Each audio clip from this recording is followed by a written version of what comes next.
This has been one of the strongest political weeks of the Trump administration. Until yesterday.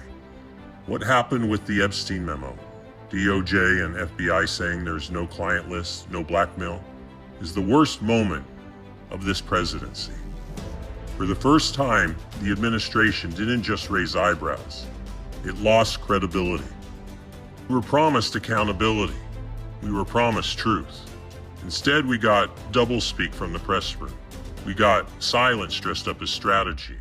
And we got backpedaling from the very people who said there were hundreds of hours of footage, victims, names. This isn't what we voted for. This isn't why we stood by you. President Trump, I know there are things that must be done behind the curtain, but this looks like one of those deals. And if you don't correct it fast, it will be a stain on your presidency. It doesn't take a genius to see what Epstein really was. His ties to Ghislaine, her ties to Robert Maxwell, Maxwell's ties to Mossad, MI6, and probably the CIA. It's all there, and we were promised the truth.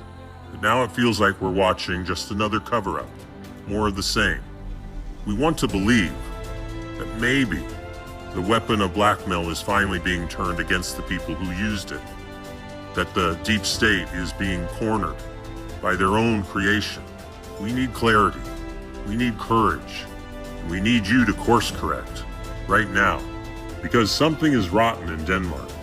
And if you let it fester, you don't just lose the momentum to carry out the mega agenda. You lose the people. And more importantly, the mission collapses. Behind Jeffrey Epstein and Ghislaine Maxwell stood a man whose story few dare to tell. Robert Maxwell, media tycoon, member of parliament, and according to multiple intelligence insiders, an asset for the Israeli Mossad. He wasn't just powerful. He was a bridge between governments, secrets, and global influence. Publicly, a titan of media. Privately, a man entangled in some of the world's darkest operations. His daughter, Ghislaine, grew up in that world. A world where truth was a commodity and blackmail was a currency. This isn't theory. Former Mossad officers, CIA veterans, and investigative journalists have all pointed to Maxwell's hidden role. If we want to understand Jeffrey Epstein, we have to understand Robert Maxwell, because sometimes the trap is laid long before the fall.